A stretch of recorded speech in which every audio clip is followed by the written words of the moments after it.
Aujourd'hui, c'est le 5 février. Notre méditation s'intitule « Une visite au roi », première partie. Nous lisons dans Matthieu chapitre 12, au verset 42. La reine du Midi se lèvera lors du jugement avec cette génération et la condamnera parce qu'elle est venue des extrémités de la terre pour entendre la sagesse de Salomon.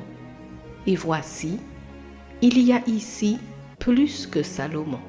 As-tu déjà imaginé rendre visite à un roi? Quelle tenue porterais-tu? Quel présent lui apporterais-tu? Aujourd'hui, nous allons examiner deux attitudes de la reine de Saba qui nous donnent un exemple clair de ce que devrait être notre rencontre avec le roi et de son résultat. Premièrement, la distance. Il est très important de noter que la distance entre les deux royaumes était considérable, puisque la reine de Saba venait possiblement d'Arabie ou d'Éthiopie. Si l'on considère que les routes pavées n'existaient pas encore et que les caravanes étaient composées de chameaux, il est facile d'imaginer que le voyage a pu durer des mois.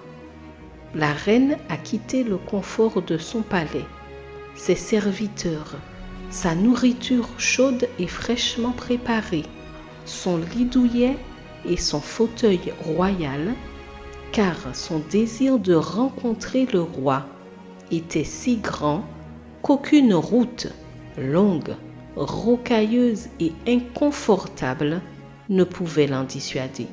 Ni le froid de la nuit, ni la chaleur torride de midi ne l'ont arrêté.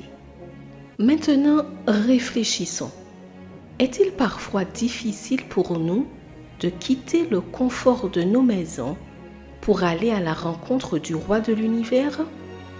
Pour beaucoup, aller à l'église pour rencontrer le roi semble être un voyage difficile, d'autant plus si le temps est mauvais et surtout si c'est un samedi après-midi. Beaucoup décident de rester chez eux et de ne pas rencontrer le roi dans son palais. Avant de partir, la reine a dit à Salomon : « Heureux tes gens, heureux tes serviteurs qui se tiennent continuellement devant toi, qui entendent ta sagesse. » Et elle avait raison, car nous sommes bénis lorsque nous sommes en présence de notre grand roi. Deuxièmement, la foi. Arrivée devant le roi, la reine a ouvert son cœur et dit tout ce qu'elle ressentait. Elle a posé toutes ces questions auxquelles il a répondu avec sagesse. Cela l'a amené à confesser et à louer le Dieu éternel. Lorsque nous ouvrons nos cœurs à Dieu et que nous lui confions nos pensées, il est prêt à lever nos doutes, à dissiper nos tristesses et à soulager nos douleurs. Nous pouvons alors confesser de notre bouche qu'il est le seul roi éternel et véritable.